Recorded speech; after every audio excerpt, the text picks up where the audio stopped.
फातिमा की रानी माँ, प्रभु यीशु की माँ, आसरा तू ही है माँ।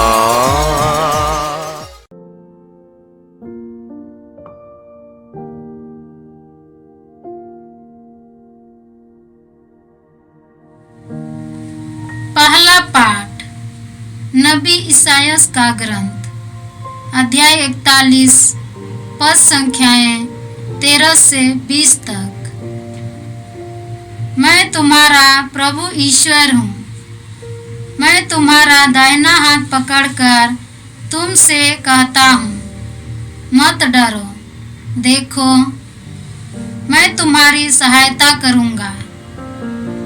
हे याकूब, हे इस्राएल, तुम कीड़े जैसे हो गए हो। प्रभु कहता है, मैं तुम्हारी सहायता करूँगा। इस्राएल का परम पावन प्रभु तुम्हारा उद्धारक है। मैं तुमको दौरी का यंत्र बनाता हूँ, नया दुधारा और पैना। तुम पहाड़ों को दांव कर चूर चूर करोगे और पहाड़ियों को भूसी बना दोगे। तुम उन्हें उसाओगे, हवा उन्हें उड़ा ले जाएगी और आंधी उन्हें छितरा देगी। तुम प्रभु में आनंद मनाओगे और इस्राएल के परम पावन ईश्वर पर गौरव करोगे। दरिद्र पानी ढूंढते हैं और पाते नहीं, उनकी जीभ प्यास के मारे सूख गई है। मैं प्रभु उनकी दुहाई पर ध्यान दूंगा। मैं इस्राएल का ईश्वर उन्हें नहीं त्यागूंगा। मैं उजाड़ पहाड़ियों पर से नदियां और घाटियों में जलधाराएं बहा दूंगा। मैं मरुभूमि को झील बनाऊंगा और सूखी भूमि को जल स्रोतों से भर दूंगा। मैं मरुभूमि में देवदार, बबूल, मेहंदी और जैतून लगा दूंगा। मैं उजाड़ खंड में खजूर, चीड़ और चनार के वृक्ष लगाऊंगा। इस प्रकार सब देखकर जानेंगे, सब उस पर विचार कर स्वीकार करेंगे कि प्रभु ने यह सब किया है। इस्राएल के परम पावन ईश्वर ने इसकी सृष्टि की है। यह प्रभु की वाणी है। ईश्वर को धन्यवाद। भजन अनुवाक्य। प्रभु दया और अनुकंपा से परिपूर्ण है, वह सहनशील और अत्यंत प्रेममय है। प्रभु दया और अनुकंपा से परिपूर्ण है, वह सहनशील और अत्यंत प्रेममय है। हे मेरे ईश्वर, मेरे राजा, मैं तेरी स्तुति करूँगा। मैं सदा सर्वदा तेरा नाम धन्य कहूँगा। प्रभु सबों का कल्याण करता है, वह अपनी सारी सृष्टि पर दया करता है। अनुवाक्य। प्रभु दया और अनुकंपा से परिपूर्ण है, वह सहनशील और अत्यंत प्रेममय है। प्रभु दया और अनुकंपा से परिपूर्ण है, वह सहनशील और अत्यंत प्रेममय है। हे प्रभु, तेरी सारी सृष्टि तेरा धन्यवाद करे। तेरे भक्त तुझे धन्य कहे। वे तेरे राज्य की महिमा गाए और तेरे सामर्थ्य का बखान करे। अनुवाक्य। प्रभु दया और अनुकंपा से परिपूर्ण है, वह सहनशील और अत्यंत प्रेममय है। प्रभु दया और अनुकंपा से परिपूर्ण है, वह सहनशील और अत्यंत प्रेममय है। जिससे सभी मनुष्य तेरे महान कार्य और तेरे राज्य की अपार महिमा जान जाए। तेरे राज्य का कभी अंत नहीं होगा। तेरा शासन पीढ़ी दर पीढ़ी बना रहेगा। अनुवाक्य। प्रभु दया और अनुकंपा से परिपूर्ण है। वह सहनशील और अत्यंत प्रेममय है। प्रभु दया और अनुकंपा से परिपूर्ण है। वह सहनशील और अत्यंत प्रेममय है। जय घोष। हालेलुया। स्वर्ग धार्मिकता बरसाओ, ओस की बूंदों की तरह, बादलों के जल की तरह। धरती खुलकर उसे ग्रहण करे। हालेलुया।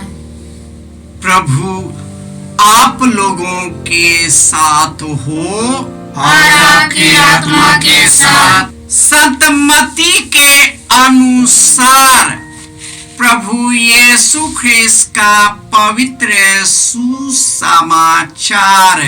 हे प्रभु तेरी महिमा हो। अध्याय 11 पद संख्याएं 11 से 15। यीशु ने लोगों से कहा, मैं तुम लोगों से कह देता हूँ, मनुष्यों में यूहन्ना बपतिस्ता से बड़ा कोई पैदा नहीं हुआ। फिर भी स्वर्ग राज्य में जो सबसे छोटा है वह यूहन्ना से बड़ा है। यूहन्ना बपतिस्ता के समय से आज तक लोग स्वर्ग राज्य के लिए बहुत प्रयत्न करते हैं और जिनमें उत्साह है वे उस पर अधिकार प्राप्त करते हैं। यूहन्ना तक के नबी और संहिता भी सब के सब राज्य के विषय में केवल भविष्यवाणी कर सके। तुम चाहो तो मेरी बात मान लो कि यूहन्ना वही एलियस है जो आने वाला था। जिसके सुनने के कान हो वह सुन ले। यह प्रभु का सुसमाचार है। हे ख्रिस्त तेरी स्तुति हो। ख्रिस्त में प्यारे भाइयों और बहनों, हमें यूहन्ना बपतिस्ता के जैसे ही अपने मनोभाव को यीशु मसीह के मनोभाव के अनुसार बना ले। प्रभु यीशु वास्तव में ईश्वर थे। उनका पूरा अधिकार था कि वह ईश्वर की बराबरी करे। फिर भी उन्होंने दास का रूप धारण कर मनुष्य के समान बनकर अपने को इतना दीनहीन बना लिया और उन्होंने मनुष्य के रूप में धारण करने के बाद मरण तक, हाँ क्रूस के मरण तक आज्ञाकारी और दीनहीन बना रहा। यही कारण है कि ईश्वर ने उन्हें महान बनाया जो सभी नामों में सर्वश्रेष्ठ है। आज के सुसमाचार में यीशु ने कहा, मनुष्यों में यूहन्ना बपतिस्ता से कोई बड़ा पैदा नहीं हुआ।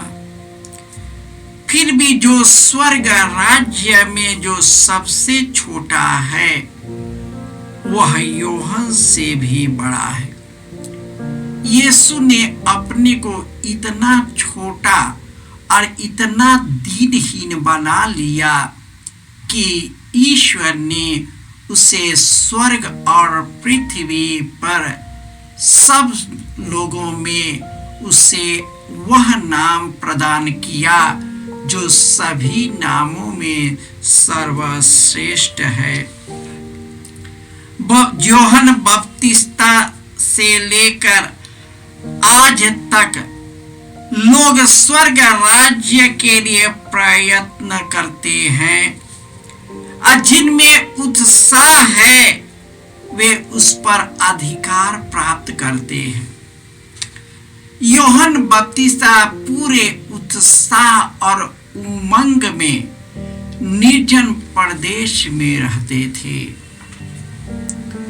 उनके पास संसार के संसाधन नहीं थे, आयाशी के चीजें नहीं थे, लेकिन उसके अंदर राजाओं और महाराजाओं से बड़ा ईश्वर का आत्मा कार्य करता था, और वह स्वर्ग से उतरने वाले प्रभु यीशु का राजदूत बनकर लोगों को तैयार करते थे, और लोगों को पश्चाताप के द्वारा उन्हें शुद्धता, पवित्रता, आध्यात्मिकता और ईश्वर की ओर उन्मुख करते थे।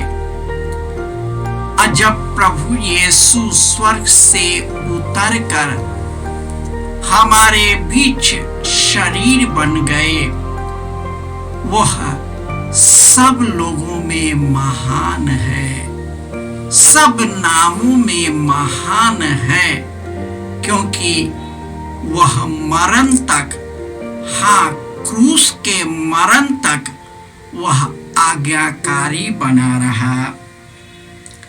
आज के पहले पाठ में ईश्वर कहते हैं, मैं तेरा दाहिना हाथ पकड़कर कहता हूं, मत डरो, मैं तेरी सहायता करूंगा, मैं तुझे हर प्रकार के जाल से छुड़ाऊंगा। दरिद्र पानी ढूंढते हैं लेकिन पाते नहीं, उनकी जीव प्यास के मारे सुखी है। नदियां उजाड़ और सुनसान और सूख गई है।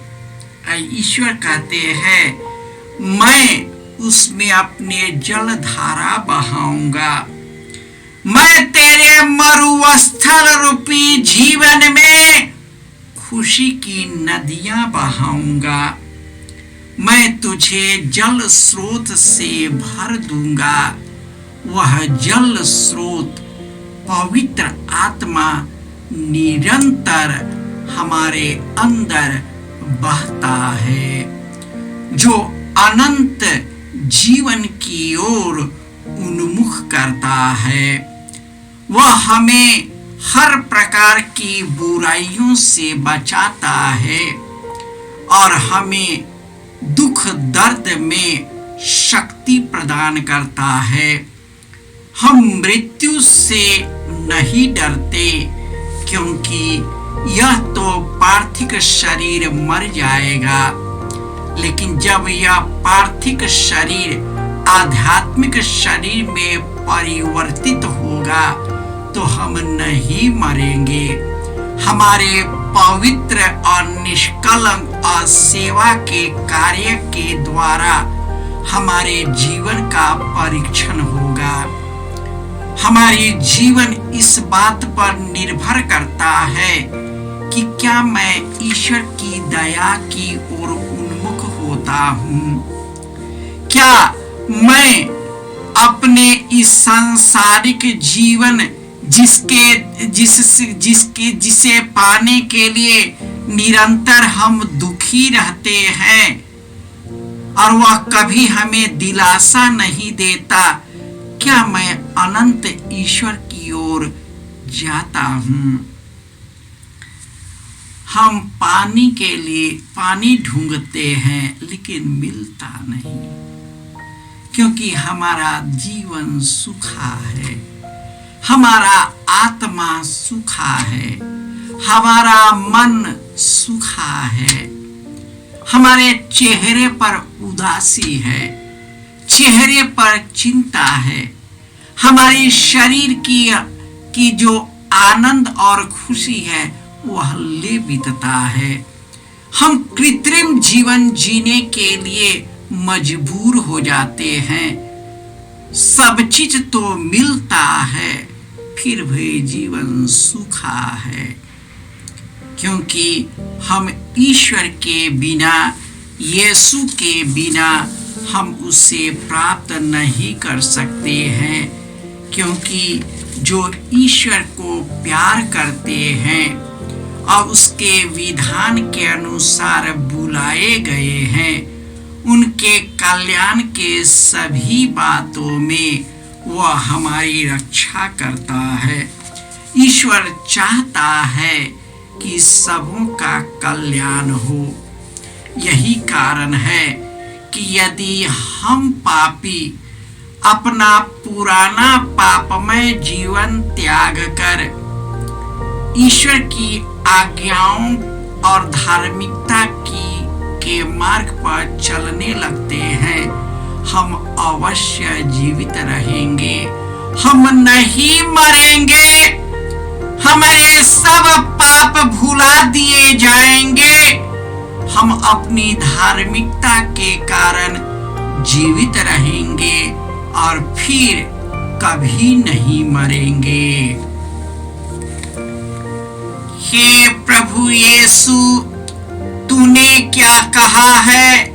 स्वर्ग से उतरी हुई जीवंत रोटी मैं हूँ, जो मुझे खाएगा मैं उसे अनंत जीवन प्रदान करूंगा, मैं उसे अंतिम दिन पुनर्जीवित कर दूंगा।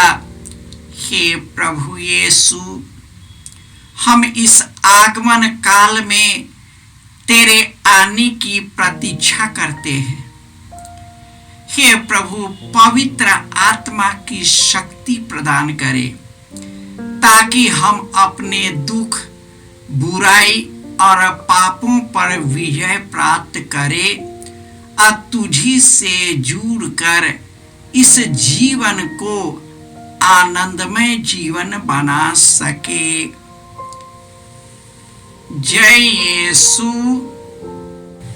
जय यीशु क्रिस्त में प्रिय भाई और बहनों, प्रभु यीशु ने हमें आदेश दिया है संसार के कोने कोने में जाकर सारी सृष्टि को सुसमाचार सुनाओ।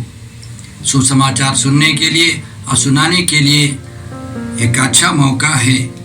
आप कृपया इस चैनल का सब्सक्राइब करें, लाइक करें, शेयर करें, बेल आइकन दबाएं ताकि यहाँ की नई वीडियोस की सूचना आपको मिलती रहेगी। साथ साथ आप दूसरों को भी प्रेरणा दें इसका सब्सक्राइब करने के लिए। याद रखें, कल के मिसा के दैनिक पाठ और उस पर टिप्पणियाँ आज ही दोपहर के बाद हम लोग अपलोड करते हैं। कृपया आज ही उसको सुनकर कल की तैयारी करें। प्रभु यीशु आपको और आपके परिवार को 100 गुनी आशीष देंगे। जय यीशु।